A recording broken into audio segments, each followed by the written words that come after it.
بسم الله الرحمن الرحیم. یو ځل بیا تاسو ته پرپانټیک چینل کې هرکلی ویم. زمونږ چې کوم دا چینل دی د کمپیوټر دی، د هغې ریلیټډ دی، د هغې دپاره دی. نو په دې کې دا کوم نیو چې مونږ پلی لیست جوړ کړی دی، هغه پلی لیست چې کوم دی چونکې هغه د مایکروسافټ ایکسل دی. په مایکروسافټ ایکسل کې مونږ پریویس چې کوم دی کلاسز ویلي دي، د په هغې کې انټروډکشن هم ویلی دی، په هغې کې مونږ کوم چې د هغې هغه انوایرمنټ دی هغه هم ویلی دی، په هغې کې بیا د انوایرمنټ کې چې کوم آپشن دی، شیټس دي، په شیټس کې روګانې څونه دي، کالمې څونه دي، سیریزونه څونه دي، په فنکشن باندې به څنګه موږ ته پته لګي، او ورسره چې کوم دی په شارټکټس باندې به موږ څنګه چې کوم دی فایند کوو، ډسپلی کوو به. نو دا کلاس چې کوم دی موږ سټارټ کوو.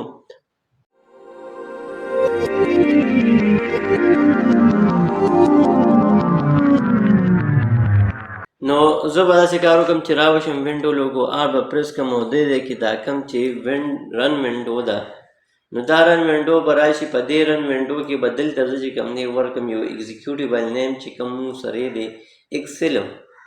چې کله زه په ایکسل باندې کلیک کړم دا زه اوکې کړم، نو ما ته به اوس ایم ایس ایکسل کولاویږي. دا ما سره ایم ایس ایکسل دی. په دې کې به زه راشم په دې بلینک وربک باندې به کلیک کړم. چې کله په بلینک وربک باندې کلیک کوم دا وینډو رااله.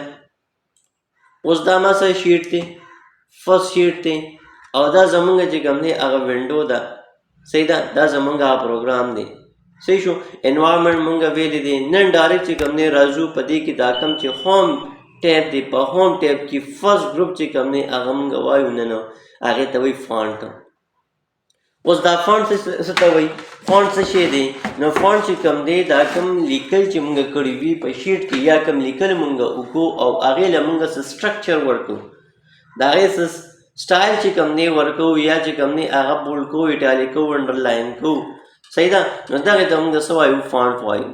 فونټ اصل کې دا یو سټرکچر دی د لیکلو لپاره. د لیکلو چې کوم دی یو ترتیب دی، د لیکلو یو لی آوټ دی.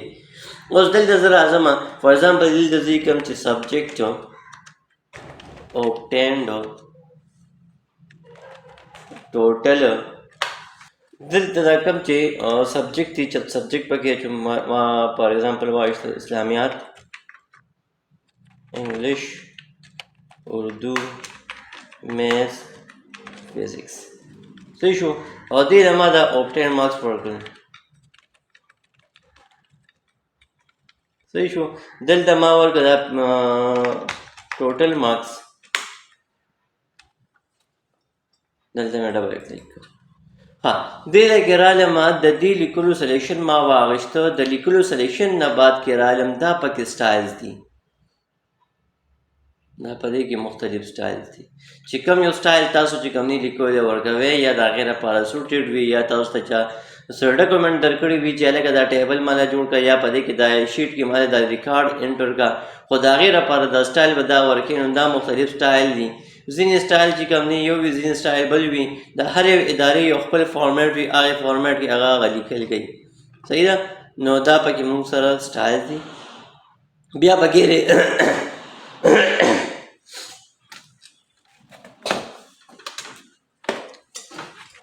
سایز. نو دلته دا کوم چې سایز دی، دې ځای کې دا بای ډیفالټ چې کوم دی راځي به 11. دا تاسو کمولی هم شئ او دې خوا سیوا کولی هم شئ. صحیح شو. دا تاسو کمولی هم شئ او دې خوا چې کوم دی سیوا کولی هم شئ. نو دا پکې سایز دی. اوس په دې باندې په دې دا کوم چې کیپیټل ده، خو دغه والا ده لږه غټه ده سایز کې، دې ته وایي انکریز فونټ سایز. لکه دلته زه راځم دې د لیکلو سایز چې کوم دی سیوا کولی شم، او په دې باندې دلته چې کوم دی د لیکلو سایز هغه کمیږي. نو دا پکې خبره چې کوم دی د څه وه؟ د سایز وه. صحیح شو. ورپسې راغلی دی بولډ. هلکه دا لیکل دا کوم چې هیډینګز دي ما سره، دا ما ته بولډ کا. اکثر پیپر چې کوم دی هغه مونږ ورکوو په پیپر کې، کوم هیډینګز چې وي هغه مونږ بولډ کوو. نو دلته دا کوم بولډ چې راغلی دی دا د هیډینګ دپاره راغلی دی، یعنی هغه سنټینس، هغه فقره، هغه جمله چې کوم مونږ ډسپلی کوو، شو کوو چې هلکه دا دی ما ته چې کوم دی بولډ وي. نو دغې کمانډ ته مونږ چې کوم دی بولډ وایو. د دې شارټکټ چې کوم دی هغه کنټرول پی دی. کنټرول بی باندې چې کوم دی بولډ کیږي او ان بولډ بولډ ان بولډ صحیح شو. ورپسې چې کوم دی بیا اټالیک دی نو دا اټالیک فارم دی پترس وشي.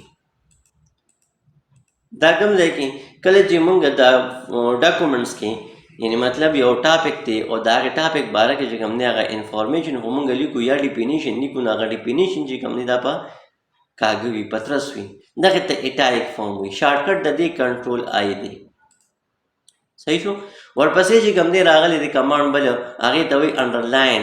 دا د لیکلو لاندې چې کوم دی یو لاین ورکوي د دې شارټکټ کنټرول یو دی. زه ورکوم ما هیډینګ چې کوم دی یعنی مطلب کوم چې هیډینګ اغوښتې دی سبجیکټ او ټین او ټوټل نو دې له موږ انډرلاین ورکړو صحیح شو. اوس دا انډرلاین واپس کوم واپس کیږي کنټرول یو د دې شارټکټ دی. رالم په دې ایرو باندې مې کلیک کړ چې کله کلیک کړو نه کې دوه یو انډرلاین دی خو یو ډبل دی صحیح شو. نو دا دوه قسمه انډرلاین دی دا دلته چې کوم دی هغه ډسپلی کیږي. اوس دا کوم چې انډرلاین دلته موږ ورکړی دی نو انډرلاین خو شو خو دلته زه ډبل اخلم په ډبل باندې کلیک کړه صحیح شو. اوس پکې بل یو ټاپک راغلی دی بل کمانډ راغلی دی کمانډ سره هغه دی بارډرز. نو دلته دا کوم لیکل چې موږ کړی دی یا دلته چې کوم دی فور ایگزامپل ما دا انټری ختمه کړه ها سلیکشن مې واغشته د سلیکشن نه بعد کې رالم دلته زه ورکوم باټم بارډر لاندې بارډر راغی که تاسو ته ښکاري دا لاندې بارډر راغی صحیح شو. بیا رالم سلیکشن مې واغشته او دې ځای کې چې کوم دی اخلم بارډر او بارډر کوم یو دی ما په ټاپ باندې واغشته نو په ټاپ هم راغی صحیح شو. بیا رالم سلیکشن مې واغشته دلته چې کوم دی ما واغشته پر لیفټ سایډ باندې بیا مې واغشته پر رائټ سایډ باندې نو دا یو قسمه بارډر دی. اوس دا کوم بارډر چې موږ سره دی دا بارډر دا څه کوم نن کومه بعد کې دلته رالم سلیکشن مې واغشته اوس د سلیکشن کې چې کوم دی زه رالم په دې ایرو مې کلیک کړو دلته ما واغشته دا څه آل بارډر کې اوس آل بارډر راغی صحیح شو. که فار ایگزامپل زه رالم په پیج لیاوټ ته او په پیج لیاوټ کې دلته ما دا ګریډ لاین چې کوم دی چیک اپ کړو نو اوس په ما ته دلته چې کوم دی هغه بارډر شو کېږي ولې چې دا موږ سره شیټ دی دا موږ سره بارډرز دي ورسېدې پې صحیح شو. سلیکشن مې واغشته رالم خوم ته خوم کې بیا رالم دلته دا مې څه کړه آوټ سایډ مې کړه یعنی مطلب لومبې مې نن کړه بیا رالم بیا مې صرف آوټ سایډ واغشته مینس کې بارډر نشته بیا مې سلیکشن واغشته د سلیکشن نه بعد کې دلته زه رالم دا ما چې کوم دی څه کړه لږ مې شوق کړو ډبر مې کړو تھکنس سلیکشن مې بیا واغشته رالم دلته دا خبرې ټول چې کوم دی د بارډر دی باټم ډبل بارډر کا باټم چې کوم دی هغه تک کا دا نور د ګیر چاپیره نه وي ټاپ باټم یې کا ټاپ باټم دام ټاپ باټم دلته پکې دا کمانډز دي نو دا کمانډز به مونږ انشاءالله دلته په دې ټیبل کې وایو په دې سټایل ګروپ کې دلته به مونږ څه کې وایو په ټیبل کې وایو خو صرف دا یو کمانډ پکې دی د لاین چې کوم کلر دی لاین له کلر ورکوم فار ایگزامپل ما ولې ورکړ ریډ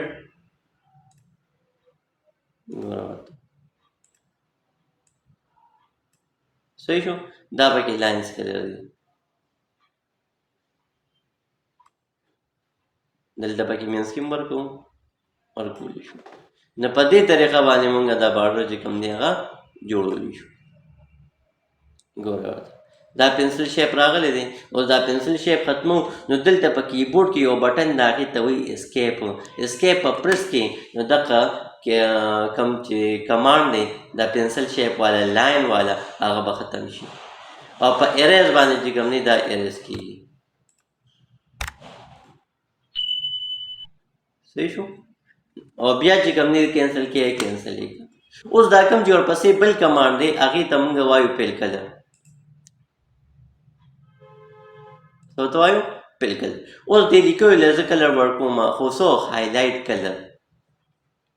کلر ورکوم او کوم یو کلر دی هایلایټ کلر دی. بیک ګراوند کې کلر ورکوم د لیکلو کلر زه نه ورکوم زه لیکلو له کلر ورکوم زه به دلته راشم په دې کمانډ باندې به کلیک کوم دې ته وایي فانټ کلر باندې مې کلیک کوم دا پکې موږ سره مختلف کلرونه دي دا اوس د لیکلو کلرز دي صحیح شو.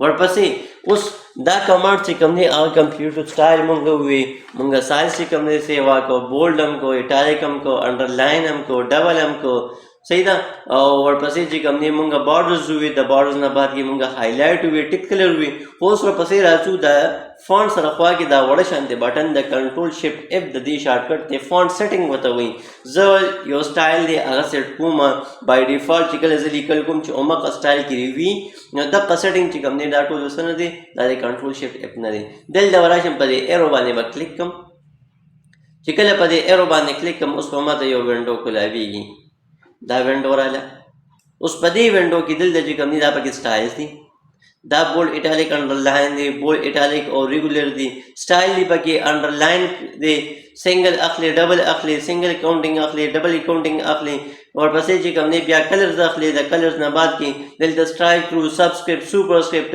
او پاور شیپ والا کمانډ چې کوم دی هغه تاسو یوز کولی شئ کوم چې موږ په ایم ایس ورډ کې ویلې دي نو د ایم ایس ورډ دا کوم کمانډ چې دي د دې دا لینک مونږ چې کوم پریویس لیکچر ویلې دي په ایم ایس ورډ کې نو د هغې لینک به تاسو په ډسکرپشن کې ملاویږي تاسو یې کتلی شئ صحیح شو لکه فار ایگزامپل زه راغلم د لیکلو مې سټایل چینج کړو دا ما سره فري وو ده بولډ مې کړو دلته مې ولې سایز لیک شان سیوا کړو دلته مې انډرلاین اپلی کړو دلته مې ډبل انډرلاین اپلی کړو دلته مې سنگل اکاونټینګ اپلی کړو ګوره ورته دلته مې ډبل اکاونټینګ اپلی کړو کلر ولې چینج کوم دا کوم چې انډرلاین دی او ورسره لیکلو کلر دی سټرایک تھرو یې کا سوپرسکرپټ یې کا سبسکرپټ یې کا ګوره نو دا پکې پریویو ده دا یې پریویو ده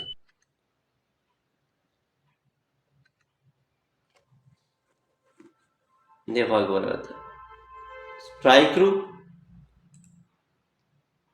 superscript subscript صحیح شو دا اوس زموږ نننی کلاس د فونټ ګروپ دې کې چا څه کوېسچن وي نو موږ ته په کمنټ سیکشن کې ویلی شي انشاءالله روان کلاس کې به نیو ګروپ چې کوم دی هغه ډسکس کوو کوم چې په دې هوم ټیب کې دی تر دې مخکې اجازت راکړئ د الله امان